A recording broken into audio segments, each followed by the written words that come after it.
Mark సువార్త 5:21 నుండి 23 అందరం కలిసి చదువుదాం. యేసు మరల దోణ ఎక్కి అద్దరికి వెళ్ళినప్పుడు బహుజన సమూహము ఆయన యొద్దకు కూడి వచ్చింది. ఆయన సముద్ర తీరమున నుండగా సమాజ మందిరపు అధికారులలో యాయీరనునొకడు వచ్చి ఆయన చూచి ఆయన పాదముల మీద పడి, నా చిన్న కుమార్తె చావనన్నది, అది బాగుపడి బ్రతుకున్నట్లు నీవు వచ్చి దాని మీద నీ చేతులుంచవలనని ఆయనను మిగుల బ్రతిమాలు కొనగా. చిన్న ప్రార్థన, దేవుని సహాయం కొరకు చిన్న ప్రార్థన. పరిశుద్ధుడైన తండ్రి, ప్రేమ కలిగిన మా ప్రభువా, నీ పరిశుద్ధమైన శ్రేష్టమైన ఉన్నతమైన నామమును బట్టి నీకు స్తోత్రాలు చెల్లిస్తున్నావు. ఇంతవరకు నీ సన్నిధిలో చేరి నిన్ను స్తుతించడానికి నువ్వు మాకు చూపిన గొప్ప కృపను బట్టి నీకు స్తోత్రాలు చెల్లిస్తున్నావు. ఈ సమయంలో కొద్ది నిమిషాలు నీ వాక్యాన్ని ధ్యానం చేస్తుండగా మాతో మీరుండండి, మమ్మల్ని దర్శించండి, నీ సన్నిధిని మాతో ఉంచండి. అల్పుడను ప్రభువా, నాకు జ్ఞానాన్ని ప్రసాదించండి, నీ ఆత్మ చేత అభిషేకించండి, మా అందరి హృదయాలను దర్శించండి, నీ మాటల ద్వారా మమ్మల్ని బలపరచండి. ధైర్యం కోల్పోయినప్పుడు, ఆదరణ కోల్పోయిన మా జీవితాలతో ఈ రాత్రి మాకు ధైర్యాన్ని ఇవ్వండి, మమ్మల్ని ఆదరించండి, మమ్మల్ని బలపరచండి. సమస్త మహిమ నీకు చెల్లిస్తూ యేసు నామములో అడుగుచున్నాము తండ్రి, ఆమేన్.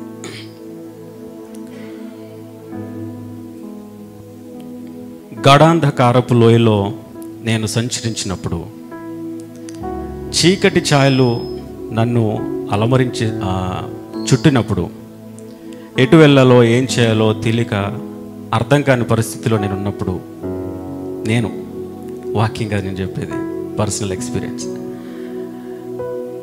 గాఢాంధకారపు లోయ లాంటి సిచ్యువేషన్స్లో నేను ఉన్నప్పుడు, ఏం చేయాలో అర్థం కాని పరిస్థితిలో ఉన్నప్పుడు, సంపాదించుకుంటాను అనుకున్నవి కోల్పోయినప్పుడు, నాలో ఉన్నటువంటి ఒక చిన్న విశ్వాసం, చిన్న ఫెయిత్, ఒక చిన్న ఆశను చిగురింపజేసింది. నాలో ఉన్న ఒక ఆశ తిరిగి నాకు ధైర్యాన్ని ఇచ్చింది.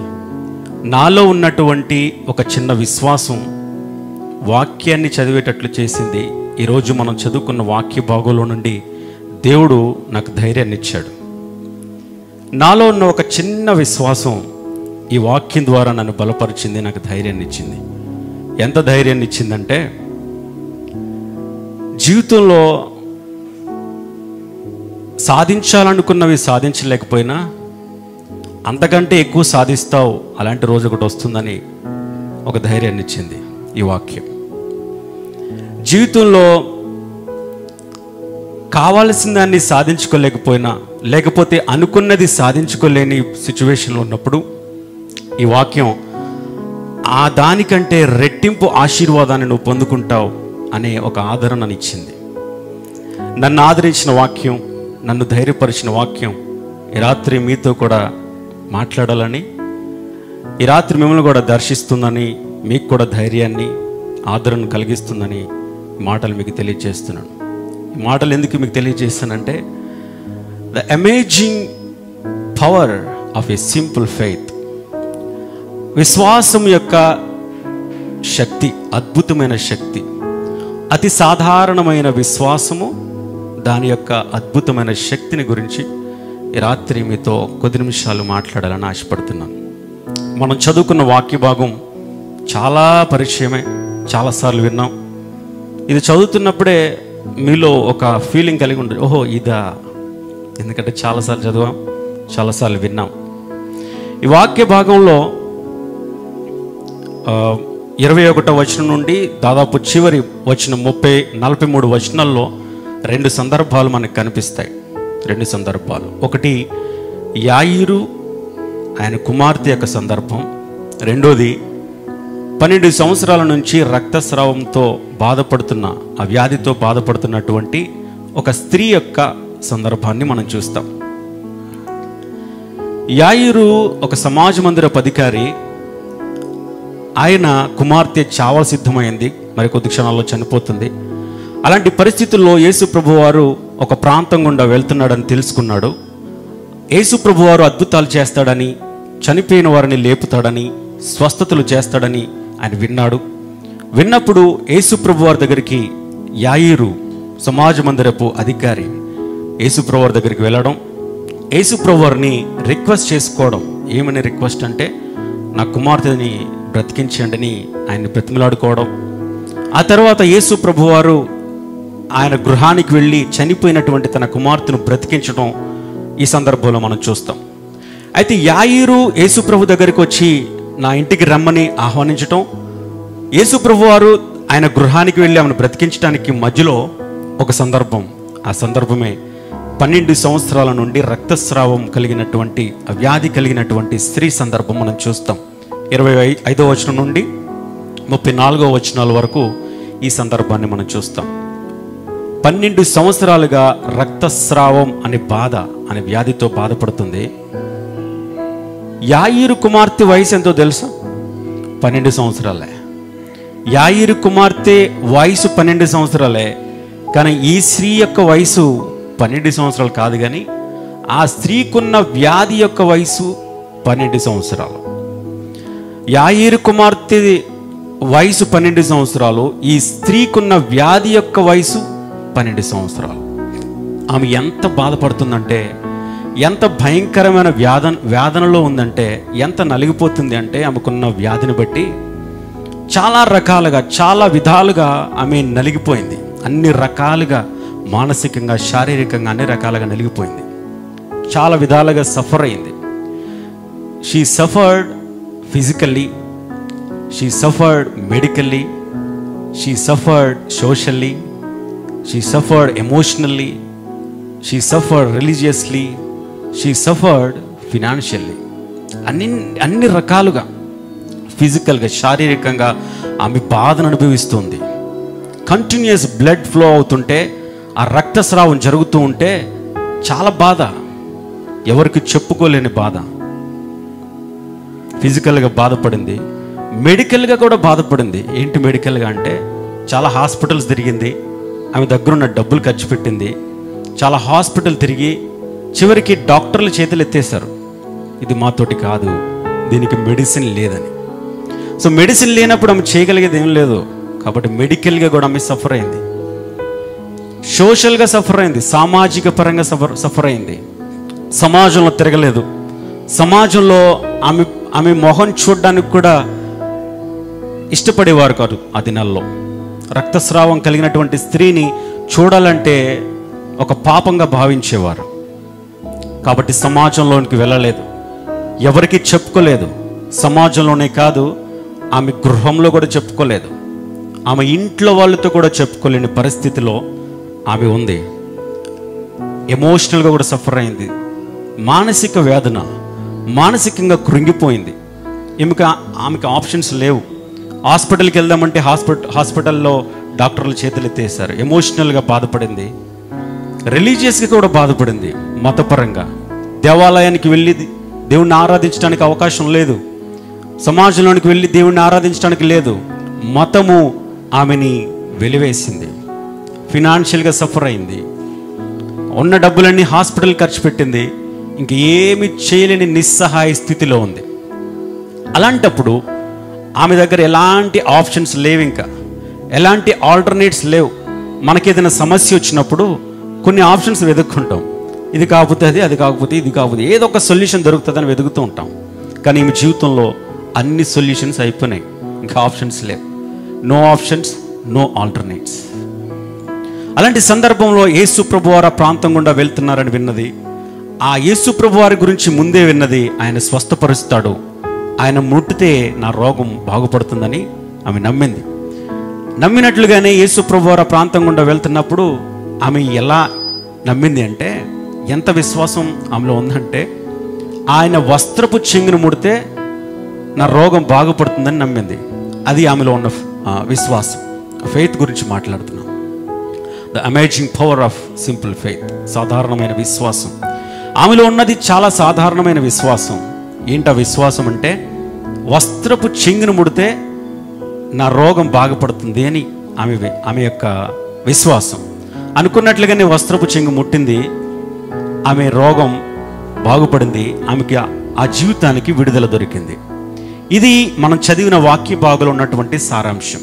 మొదటిది, యాయీరు కుమార్తె బ్రతకడం. యాయీరు యేసు ప్రభు దగ్గరికి ప్రార్థన చేయడం, నా కుమార్తెను బ్రతికించడం అని అడగడం.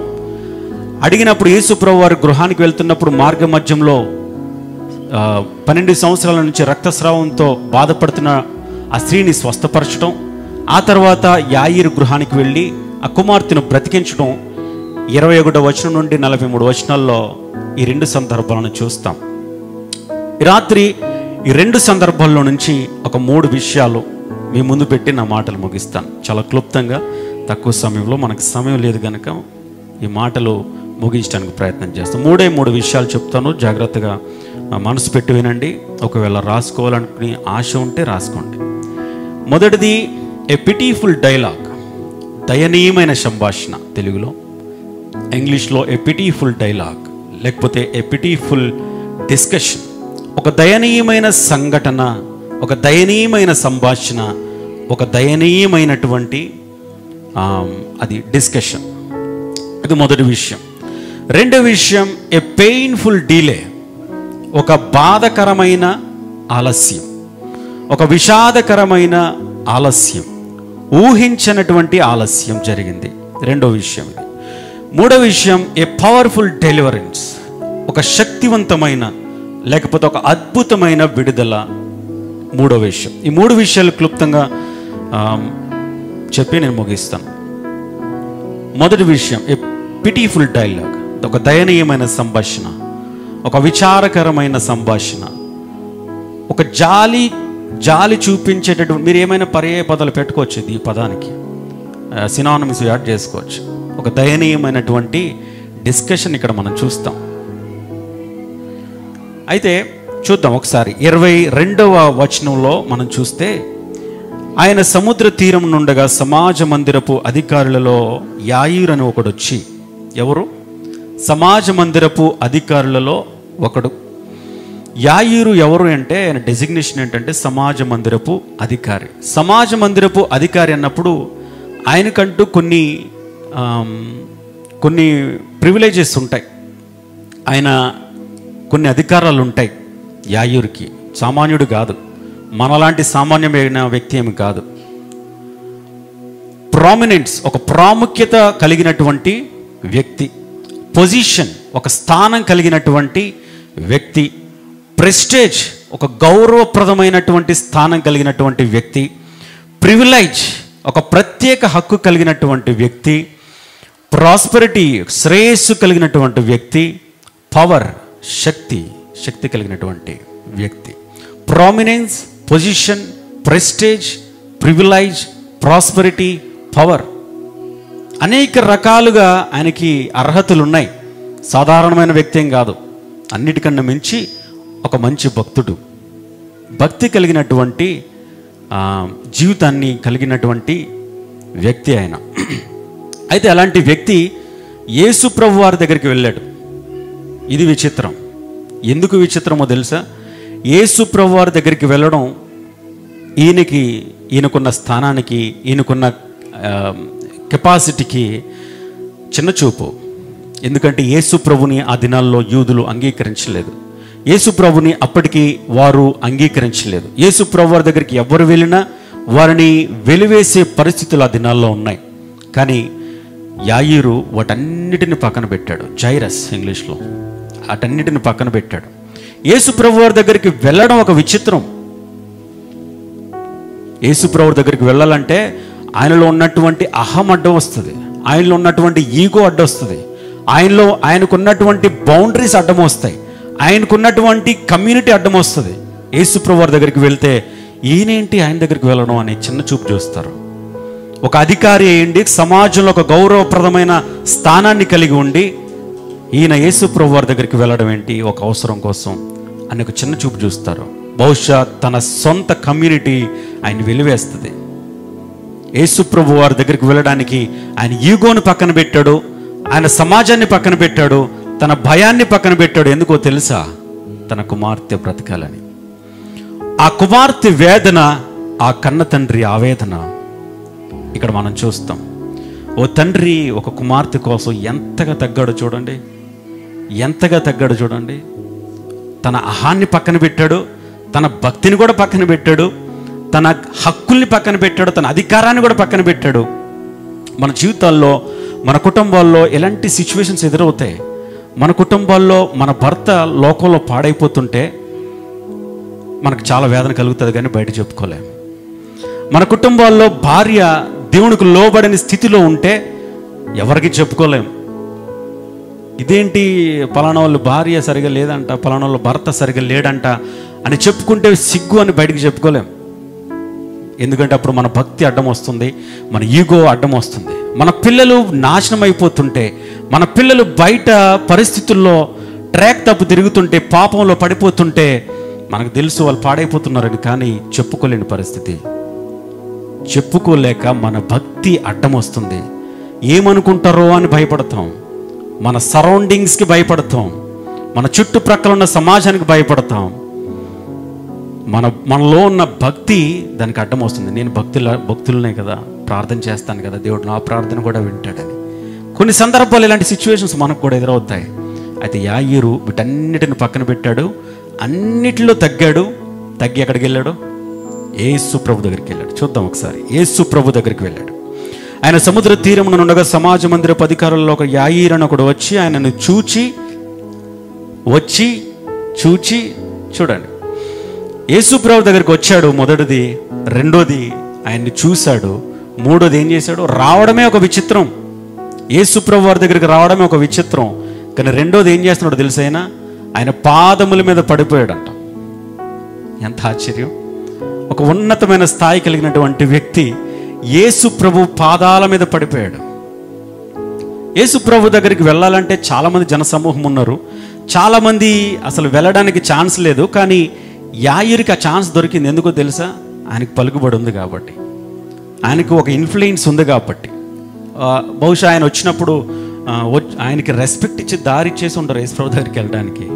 ఆయనకి యాక్సెస్ దొరికింది. యేసు ప్రభు దగ్గరికి వెళ్ళడమే ఆయన పాదాల మీద పడ్డాడు. మూడోది ఏం చేశాడు చూడండి, చివరిలో, నీవు వచ్చి దాని మీద చేతులుంచవలనని ఆయనను మిగులు బ్రతిమాలుకున్నాడు.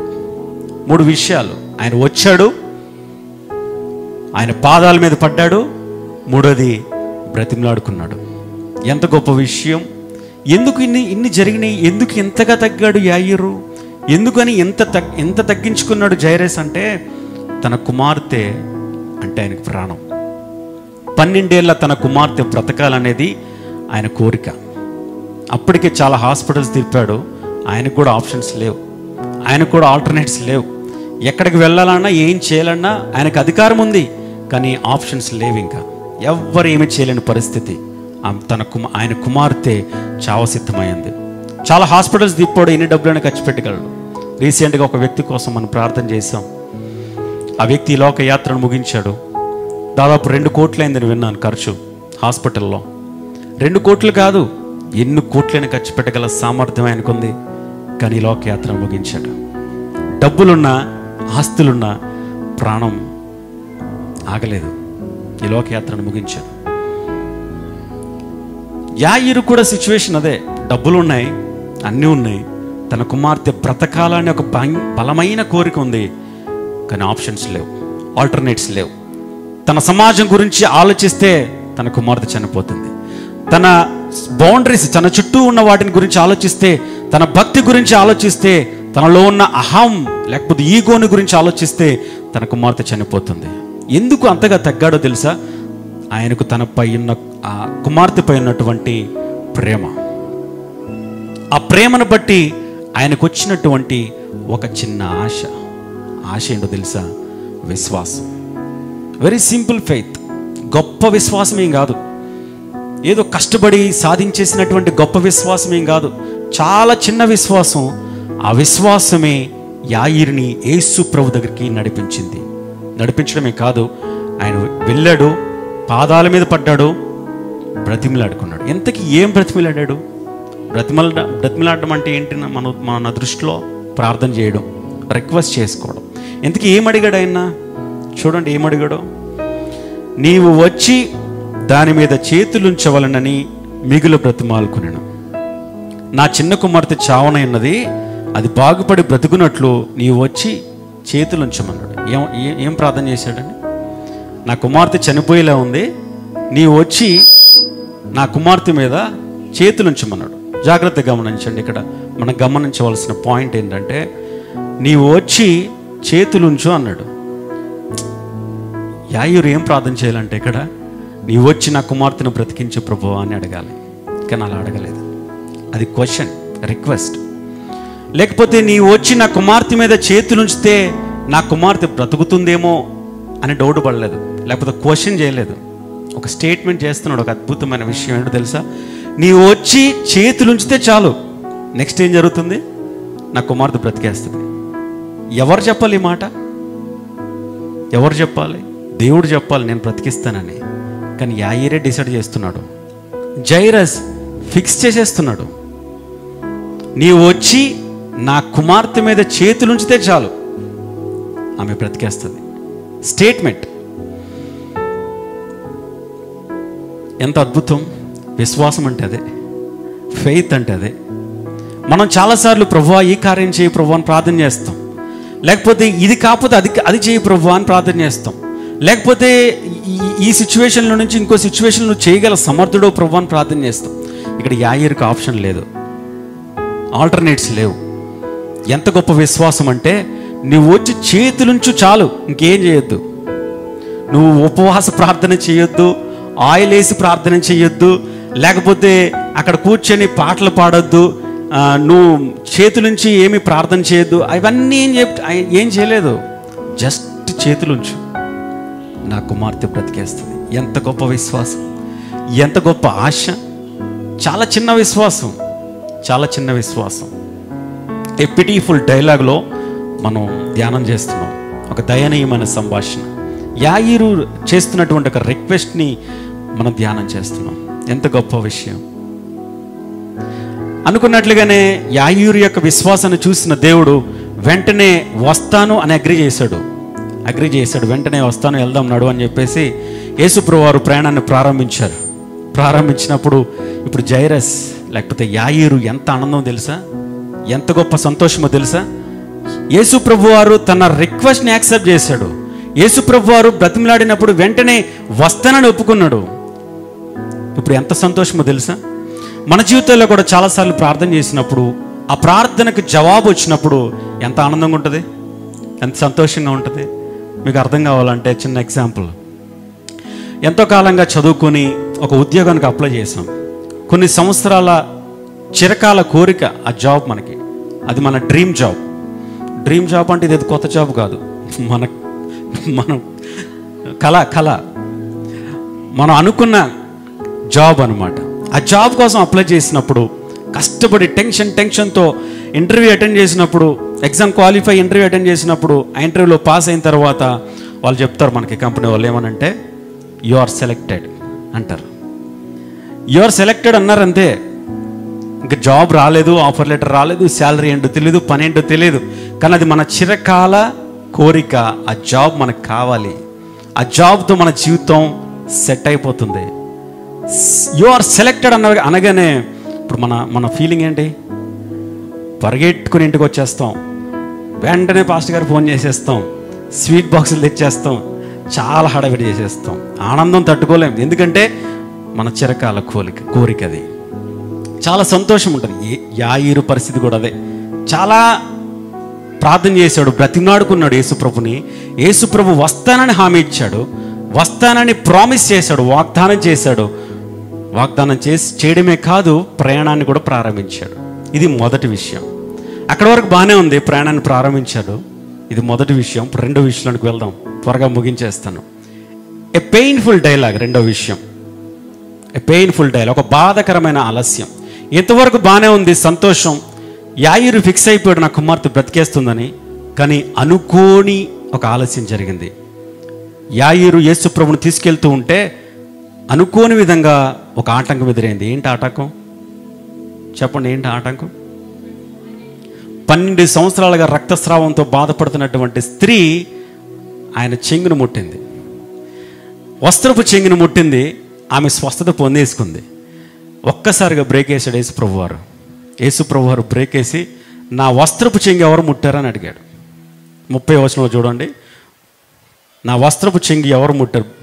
బహుజన సమూహము వైపు తిరిగి, నా వస్త్రములు ముట్టినది ఎవరని అడగగా, యేసుప్రభు వారు నా వస్త్రాన్ని ముట్టింది ఎవరు అని అడిగితే శిష్యులు అప్పటికే చాలామంది జనసమూహం ఆయన ముడుతున్నారు, అప్పటికే చాలామంది జనసమూహం మధ్యలో ఆయన్ని టచ్ చేస్తున్నారు, ఆయన వస్త్రాన్ని ముడుతున్నారు. ఇప్పుడు జనసమూహం మధ్యలో ఉన్నప్పుడు ఆటోమేటిక్గా టచ్ అవుతుంది క్యాజువల్గా, అలా చాలా టచ్లు జరుగుతూ ఉన్నాయి.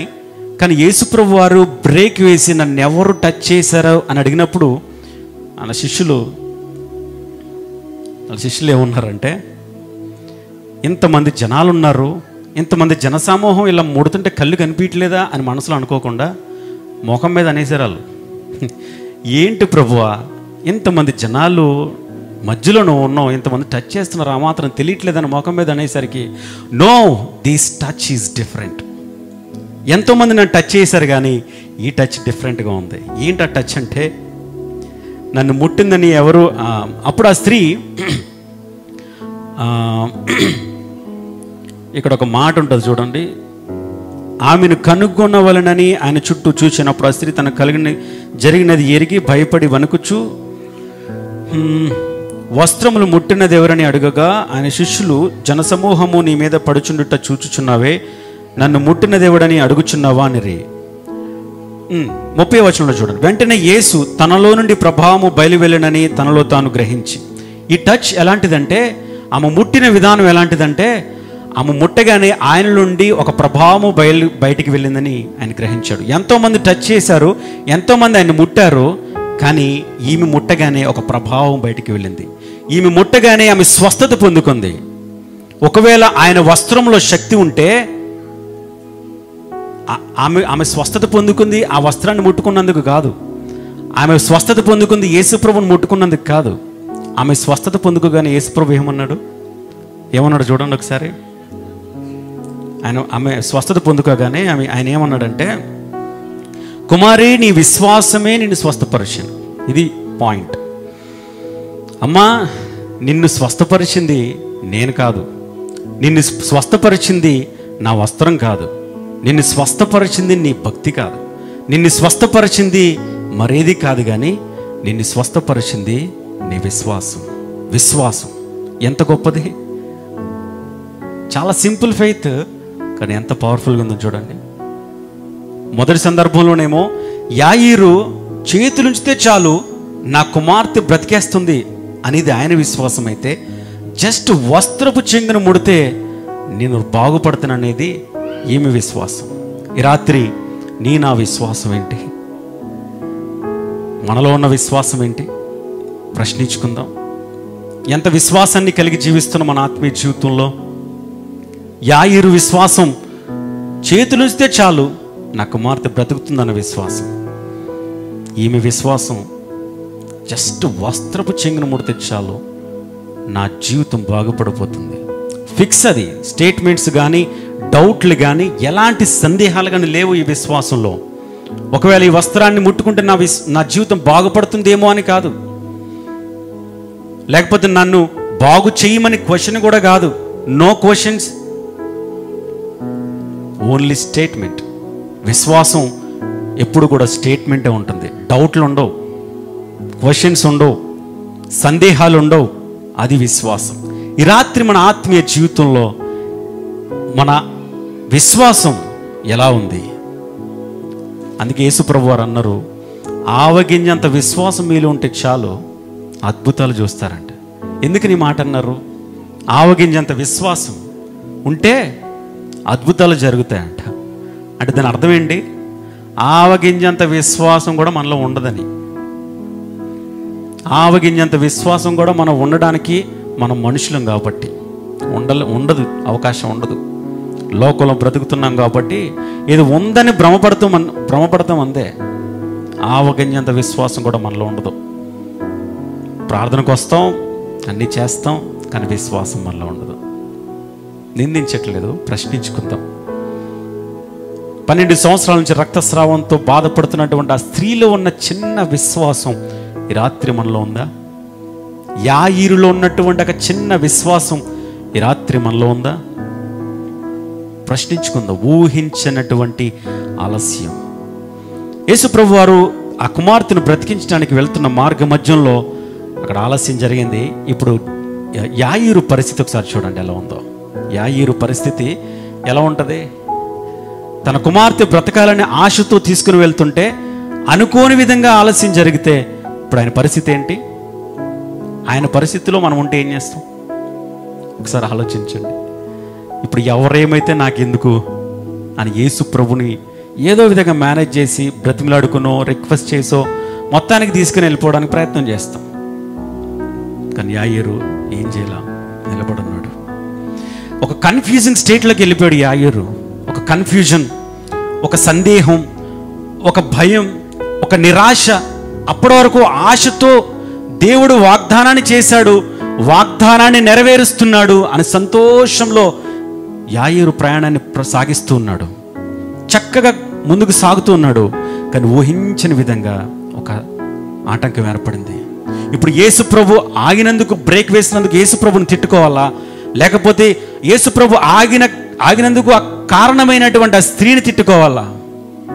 ఇప్పుడు 12 సంవత్సరాలుగా రక్తస్రావంతో ఉన్నటువంటి ఆ స్త్రీ రోగం ఓ పక్కన, యాయేరు కుమార్తె మరణభూ స్థితిలో ఉంది. ఏది ఎమర్జెన్సీ? రెండిట్లో చావు ఎమర్జెన్సీయా, రోగం ఎమర్జెన్సీయా? చావు ఎమర్జెన్సీ. యాయేరు కుమార్తె సిచ్యువేషన్ ఎమర్జెన్సీ. దానికి ఫస్ట్ ప్రియారిటీ ఇవ్వాలి దేవుడు. నా సిచ్యువేషన్ చాలా ఎమర్జెన్సీగా ఉంది, ఇది రేపైనా వచ్చి బాగు చేసుకోవచ్చు, యేసు ప్రభు వారు ఎందుకు ఇలా చేస్తున్నాడని ఒక రకమైన బాధ, ఒక రకమైన వేదన, దేవునిపై తిరుగుబాటు చేసేటటువంటి ఒక నిరాశ, కోపం, అన్ని రకాల ఎమోషన్స్. అన్నట్టుగానే యాయేరు గృహం నుంచి కొంతమంది వచ్చారు. యాయేరు, నీ కుమార్తె చనిపోయింది అన్నారు. ఏంటండి ఆశ? ఒక చిన్న విశ్వాసం ఆశను చిగురిస్తే, ఒక చిన్న విశ్వాసం ధైర్యాన్ని నింపితే, ఆయనలో ఉన్న ఒక చిన్న విశ్వాసం ఆయన్ని ఆదరిస్తే, సడన్గా అనుకోని విధంగా దేవుడు వాగ్దానం చేశాడు, వస్తున్నాడని ఆశతో తన జీవితాన్ని కొనసాగిస్తుంటే అనుకోని విధంగా ఒక వార్త, పిడుగులాంటి ఒక వార్త, భయంకరమైన ఒక వార్త. ఏంటో తెలుసా? తన కుమార్తె చనిపోయింది. వాళ్ళు ఏమన్నారంటే, నీ కుమార్తె చనిపోయింది, ఆయన ఎందుకు ఇంకా శ్రమ పెడుతున్నావు అంటే దాని అర్థం ఏంటి? నీ కుమార్తె చనిపోయింది, ఇంకా ఆయన వచ్చిన ఉపయోగం ఏంటి అని సమాజం మాటలు. ఇప్పటి వరకు ఆయనతో ఉన్నావు, ఇప్పటి వరకు ఏదో ఆశపడ్డావు, ఇప్పటి వరకు ఏదో విశ్వాసంలో కొనసాగావు, మంచిదే. కానీ అయిపోయింది కదా. నువ్వేదైతే ఆశించావో అది జరగలేదు కదా. నువ్వేదైతే ఏ కుమార్తె కోసమైతేనే తగ్గాడో, ఏ కుమార్తె బ్రతకాలని ఆయన తగ్గించుకున్నాడో, ఏ కుమార్తె అయితే బ్రతికి జీవించాలని తన సర్వ హక్కులని తగ్గించుకుని యేసు ప్రభు పాదాల చెంత పడ్డాడో, ఆ కుమార్తె లేకపోతే ఆ హృదయాన్ని ఆలోచించండి. ఏ కుమార్తె అయితే ప్రాణంగా ప్రేమించాడో, ఏ కుమార్తె అయితే ఆమె నా ప్రపంచమని ఆలోచించాడో, ఆ కుమార్తె ఇక లేదు అని వార్త విన్నప్పుడు యాయేరు హృదయం ఎంత కలత చెందిందో ఆలోచించండి. యాయేరు హృదయం ఒక కలవరం, ఒక వేదన, ఒక బాధ, ఒక నిరాశ. ఎంత భయంకరం, ఎంత భయంకరం. ఇలాంటి సిచ్యువేషన్స్లో ఇక్కడ కూర్చున్న మీలో ఎవరన్నా ఉంటే ఈ రాత్రి దేవుడు మీ హృదయాలను దర్శించబోతున్నాడు. ఇలాంటి సిచ్యువేషన్లో ఇక్కడ ఎవరన్నా ఉంటే దేవుడు మీతో మాట్లాడబోతున్నాడు, ఒక ధైర్యాన్ని ఇవ్వబోతున్నాడు. మన సంఘం పాత చర్చిలో ఉన్నప్పుడు దేవుడు వాగ్దానాలు చేశాడు. పాత మందిరంలో ఉన్నప్పుడు దేవుడు చాలా వాగ్దానాలు చేశాడు. ఇక్కడే మందిరాన్ని నిర్మించమని చెప్పాడు. అక్కడ చాలామంది సేవకులు వచ్చారు, ప్రవచనాలు చెప్పారు, ఇక్కడ మందిరం నిర్మించబడుతుందని. ఈ ప్రాంతంలో ఒక గొప్ప మందిరాన్ని నిర్మించమని దేవుడు మాట్లాడాడు, దేవుడు వాగ్దానం చేశాడు. ఆ వాగ్దానం చేసినప్పుడు ఎంతో ఆనందం, మనకి ఎంతో సంతోషంగా పరిచర్య జరిగింది. ఆ వాగ్దానాన్ని మొత్తం అందరికీ చాటి చెప్పేశాం మనం. ఆ వాగ్దానాలు దేవుడు వాగ్దానం చేశాడు. మందిరాన్ని మనం నిర్మించబోతున్నాం మన ఒక గొప్ప విశ్వాసముతో, సంతోషముతో అందరికీ చెప్పేశాం. అందరూ నమ్మేశారు. అయితే దేవుడు కూడా వాగ్దానం చేసిన వాడు మాట తప్పడు, వాగ్దానాన్ని నెరవేరుస్తాడు. వాగ్దానాన్ని నెరవేర్చడానికి కార్యాన్ని ప్రారంభించాడు. కానీ అనుకోని విధంగా ఆలస్యం జరుగుతుంది. ఊహించని ఆలస్యం, అనుకోనటువంటి ఆలస్యం. సేమ్ జైరస్, సేమ్ యాయేరు కూడా అలాంటి పరిస్థితిలోనే ఉన్నాడు. యాయేరు ఉన్నటువంటి సిచ్యువేషన్లోనే మనం ఉన్నాం. ఇప్పుడు ఆలోచన చేద్దాం. యాయేరు ఏ పరిస్థితి కోసమైతే, ఏ విషయం కోసమైతే ఆశపడ్డాడో ఆ విషయం ఇక లేదు. ఏ కుమార్తె కోసమైతే బ్రతకాలని ఆశపడ్డాడో ఆ కుమార్తెక లేదు. ఏ మందిరం కోసమైతే వెయిట్ చేసామో ఆ మందిరం ఇక లేదు. ఏ స్థలం కోసమైతే కన్నీరు కార్చి ప్రార్థన చేసామో ఆ స్థలం ఇక మనకు లేదు. ఆశ నిరాశలైపోయాయి. ఏం చేయాలో అర్థం కావడం లేదు.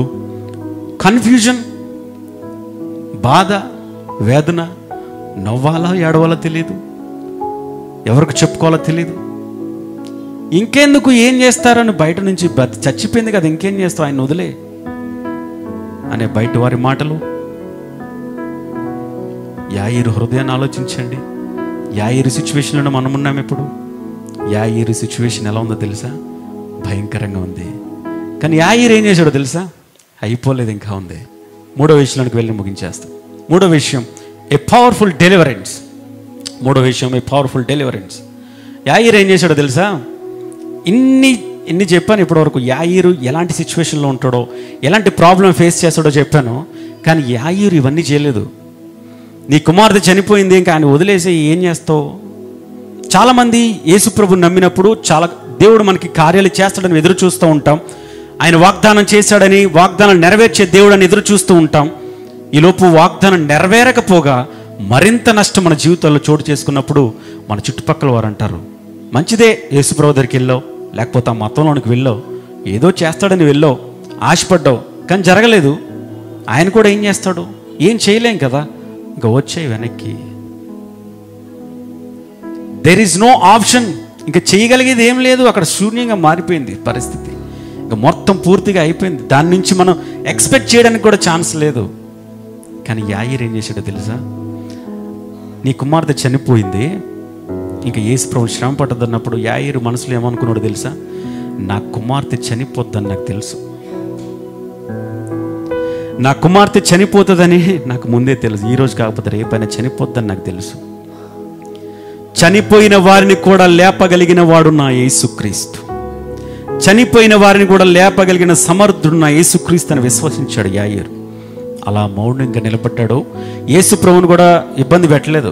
ఆ సిచ్యువేషన్ నుంచి రమ్మని కానీ, టెన్షన్ పెట్టడం కానీ, ఈయన టెన్షన్ పడడం కానీ, కుమిలిపోవడం, కృంగిపోవడం, వేదన పడిపోవడం కానీ ఏమీ చేయలేదు. ఎందుకంటే యేసుప్రభు వాగ్దానం చేశాడు, ఆయన వస్తాడు, నిలబడ్డాడంతే. వెంటనే యేసుప్రభు వారు ఏమన్నారంటే యాయిరు, నువ్వు భయపడద్దు. 36వ వచనంలో చూద్దాం. యేసు వారు చెప్పిన మాట లక్ష్య పెట్టక భయపడకము, నమ్మిక మాత్రం ఉంచుమని సమాజ మందిరపు అధికారితో చెప్పాడు. యాయిరు ఏం భయపడలేదు. ఒకవేళ భయపడతాడేమో అని యేసుప్రభు వారు ముందుగానే ఆదరణ కలిగిస్తున్నాడు. ఒకవేళ ఇలాంటి పరిస్థితుల్లో నువ్వు ఉంటే ఈ రాత్రి దేవుడు నిన్ను ఆదరిస్తున్నాడు. ఈ రాత్రి దేవుడు నీకు ధైర్యాన్ని ఇస్తున్నాడు. ఏంటో తెలుసా? భయపడొద్దు, నమ్మిక మాత్రమే ఉంచు. Don't believe what you see, don't believe what you hear, just trust me. నువ్వు ఏది వింటున్నావు అది నమ్మొద్దు, ఏది చూస్తున్నావు అది నమ్మొద్దు, మనుషుల మాటలు పట్టించుకోవద్దు, నా మీద మాత్రమే నమ్మకం ఉంచని యేసుప్రభు వారు చెప్తున్నాడు. ఈ రాత్రి ఇలాంటి సిచ్యువేషన్లో ఉంటే భయపడొద్దు, నమ్మకం మాత్రమే ఆయన మీద ఉంచు. No fear, only fire. Yesuprabhu వారు చెప్తున్నమాట. నో ఫియర్, చెప్పండి ఒకసారి. No fear, only fire. భయపడొద్దు. విశ్వాస జీవితంలో రగిలిపోవాలి, ఆత్మ జీవితంలో ముందుకెళ్ళిపోవాలి. గొప్ప గొప్ప విశ్వాసాలు ఏమి ఉండాలని చెప్పట్లేదు. యాయిర్లో సింపుల్ ఫెయిత్. ఆ ఫెయిత్ ఎలా ఉందో తెలుసా? దాన్ని ఎక్స్ప్లెయిన్ చేయలేం, దానికి మాటలు ఉండవు. స్టేట్మెంట్, వస్తాడు, చేస్తాడు, అంతే. చూడండి, ఏ పవర్ఫుల్ డెలివరెన్స్. పవర్ఫుల్ డెలివరెన్స్లో 36వ వచనం నుండి 43వ వచనంలో ఉన్నటువంటి సారాంశాన్ని మనం చూస్తే, యేసుప్రభు వారు యాయిరు గృహానికి వెళ్తారు. వెళ్ళిన తర్వాత అక్కడ కొంతమంది ఏడుస్తారు. చివరిగా చెప్పి ముగించేస్తున్నాను, టైం అయిపోయింది. చాలామంది ఏడుస్తారు. ఎలా ఏడుస్తారంటే చూడండి, అక్కడ ఉంటుంది, రాసి ఉంటుంది చక్కని మాట. లోపలికి పోయి సమాజ మందిరపు అధికారి ఇంటికి వచ్చి వారు గొల్లుగా, 38వ వచనం, వారు గొల్లుగా నుండి చాలా ఏడ్చుచు ప్రలాపించుచు నుండుట చూచి. ఇప్పుడు యాయిరు కుమార్తె చనిపోయింది కాబట్టి చాలామంది వచ్చి అక్కడ ఏడుస్తూ ఉన్నారు. చనిపోయినప్పుడు ఏడుస్తారు కదా, సిటీలో ఏడవరు. సిటీలో చదువు ఎక్కువైపోయి ఏడవరు. పల్లెటూరులోకి వెళ్ళి చూడండి, చనిపోయినప్పుడు వారికి సంబంధించిన వాళ్ళు కాకపోయినా బయటలో చేడుస్తారు. అంటే వాళ్ళ ప్రేమ ఆప్యాయతలు అలా ఉంటాయి. సిటీలో ఏడుస్తారు కానీ స్టైల్గా ఏడుస్తారు. అంటే కన్నీళ్ళు కారితే మేకప్ పోతుంది. చదువుకున్న వాళ్ళందరూ మీరు గమనించండి, శవాల దగ్గరికి వెళ్ళి చూడండి ఒకసారి. ఏడుస్తారు కానీ స్టైల్గా ఏడుస్తారు. గ్రామాల్లో విలేజెస్లో చూడండి, చాలా ప్రేమతో గొల్లుగా ఏడుస్తారంటే, గొల్లుగా ఏడటం చూసి యేసుప్రభు ఏమన్నారంటే, మీరు ఎందుకు ఏడుస్తున్నారు? ఆమె చనిపోలేదు, నిద్రపోతుంది అన్నాడు. చూడండి చూడండి, మీరు ఎందుకు ఏడుస్తున్నారు? ఆమె చనిపోలేదు, నిద్రపోతుంది అన్నాడు. ఇప్పుడు ఎవరైనా చనిపోయినప్పుడు మనకు సంబంధించిన వాళ్ళు చూడడానికి వెళ్ళి, అరే ఈమె చనిపోలే, నిద్రపోతుంది అన్నారు తెలంగాణ భాషలో. జరుగు పక్కకు జరిగి అంటారు. అప్పుడు మనల్ని ఏమంటారు? ఈమె చనిపోలేదు, నిద్రపోతుంది అన్నారు అనుకోండి, వీడికి పిచ్చెక్కింది, పక్క జరిగమ్మ పక్క జరిగి అంటారు. అంటే ఈమెకి ఏదో బ్రెయిన్ అప్సెట్ అయింది, చనిపోయాడని కామెడీ చేస్తున్నాడు అని చెప్పేసి పక్కకి జరగమంటారు. యేసుప్రభుని కూడా అలాగే చేశారు.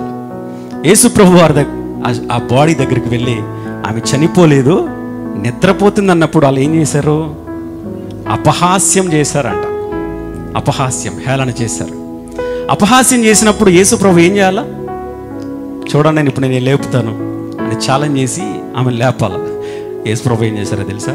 వాళ్ళని బయటికి పంపించేశాడు. చాలాసార్లు మనం ఏం చేస్తామంటే, నేనేంటో నిరూపించుకోవాలా అనుకుంటాం. మనకు సమస్యలు ఎదురైతే వాళ్ళ ముందే, వాళ్ళ కళ్ళ ముందే నా తల ఎత్తుకునేటట్లు లేకపోతే నేను నిరూపించుకుంటానని ఛాలెంజ్లు చేస్తాం. యేసుప్రభు అలాంటి సిచ్యువేషన్స్ని ఎంకరేజ్ చేయలేదు. ఒకసారి సాతానుడు వచ్చి రాళ్ళని రొట్టెలకి చేసుకుని తినే అన్నాడు. వెంటనే చేసుకుని తినేలేదు యేసుప్రభు. తినగలడా? తింటాడు, ఆ సామర్థ్యం ఉంది. రాళ్ళను రొట్టెలుగా చేసుకుని తినగలడు, కానీ పక్కకెళ్ళి అన్నాడు దేవుడు. అలా ఛాలెంజ్లు చేసే అట్లాంటి దాన్ని ఎంకరేజ్ చేయలేదు యేసుప్రభు ఎప్పుడు కూడా. ఇలా హేళన చేసే వారి ముందు ఆయన నిరూపించుకోవచ్చు, కానీ నిరూపించుకోలేదు. అలాంటి దాన్ని ఎంకరేజ్ చేయలేదు. వాళ్ళు బయటికి పంపించాడు.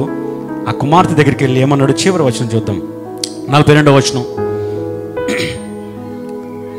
41వ వచనంలో, ఆ చిన్నదాన్ని చేయి పట్టి తలితాకుమి అని ఆమెతో చెప్పిన మాటకు, చిన్నదానా లెమ్మని నీతో చెప్పుచున్నాను అర్థం. ఆమెని మరణ పడకల మీద నుంచి, లేకపోతే మరణంలో నుంచి ఆయన అద్భుత రీతిగా ఆమెను బ్రతికించటం ఈ సందర్భంలో మనం చూస్తాం. ఒక గొప్ప విడుదల, ఒక గొప్ప ఆశ్చర్యకరమైనటువంటి ఆమె జీవితానికి విడుదల. ఇప్పుడు యేసు ప్రభు ఆ కుమార్తెను బ్రతికించాడు. బ్రతికించిన వెంటనే ఆమె ఏం చేసిందంటే నడుస్తుంది. యేసు ప్రభు వారు ఏమన్నారంటే, ఆమెకి ఆహారాన్ని పెట్టండి. బై ది వే, మనము ఆత్మీయ జీవితంలో బ్రతికే ఉన్నాం అని చెప్పడానికి సైన్స్ సిగ్నేచర్ లేకపోతే సూచనలు ఏంటి అంటే, మనం నడవాలి, తినాలి. ఆమె బ్రతికింది అని చెప్పడానికి రుజువేంటి? ఆమె బ్రతికించాడు యేసు ప్రభు వారిని చెప్పడానికి సూచనలు ఏంటి అని ఆలోచన చేస్తే, ఆమె బ్రతికింది, అలాగే ఉండిపోలా నడుస్తుంది, ఆమె తింటుంది, అది సూచనలు. మన ఆత్మీయ జీవితంలో బ్రతికే ఉన్నామని చెప్పడానికి రుజువేంటో తెలుసా? యాక్టివ్గా ఉండాలి ఆత్మీయ జీవితంలో. వర్షం వచ్చినా వచ్చేయాలి, వర్షం వచ్చినా రాలేదంటే చచ్చిపోయామని అర్థం. యాయిరు కుమార్తె స్థితిలో ఉన్నామని అర్థం. ఆలోచన చేద్దాం. She had all the signs to know that she is alive, walking and eating. మన ఆత్మీయ జీవితంలో ఎలా ఉన్నాం? చిన్న విశ్వాసం యాయిరు జీవితాన్ని మార్చింది. చిన్న విశ్వాసం 12 సంవత్సరాలుగా బాధపడుతున్న ఆ స్త్రీ జీవితాన్ని మార్చేసింది. Tonight I invite you to do what Jairus did long ago. అప్పుడు యాయిరు చేసినట్లుగా ఈ రాత్రి మనం కూడా చేయాలని ఈ రాత్రి ఆశపడుతున్నాం. Do you need to be saved tonight? He can do that. Do you need healing in your life from your sickness and broken heart? He can do that. నీ వ్యాధిలో నుంచి, నీ బాధల్లో నుంచి, పగిలిపోయినటువంటి నీ హృదయంలో నుంచి వేదంలో నుంచి విడుదల చేయాలని ఆశపడుతున్నాడు. మనలో ఉండాల్సింది ఏమిటో తెలుసా? చిన్న విశ్వాసం. చిన్న విశ్వాసం. ఏ simple faith, the amazing power of A simple faith. అంత చిన్న విశ్వాసం, ఆ చిన్న విశ్వాసం మన జీవితంలో మార్చేస్తుంది. ఆవగింజంత విశ్వాసం కూడా అవసరం లేదు. అందులో కొంచెం విశ్వాసం అనుకుంటే మనం భయపడాల్సిన పని లేదు. పూర్తిగా ఆయన మీద ఆధారపడదాం, ఆయన మీదే నమ్మకం ఉంచుదాం, ఆయన్ని ట్రస్ట్ చేద్దాం. ఎవ్వరి మాటలు పట్టించుకోవద్దు, ఎవ్వరి వైపు చూడొద్దు. నీ జీవితం, నీ ఫోకస్ విశ్వాసముతో ఆయన సన్నిధిలో ముందుకు సాగాలని ఈ మాటలు ముగిస్తాను. దేవుడి మాటలు దీవించునుగా.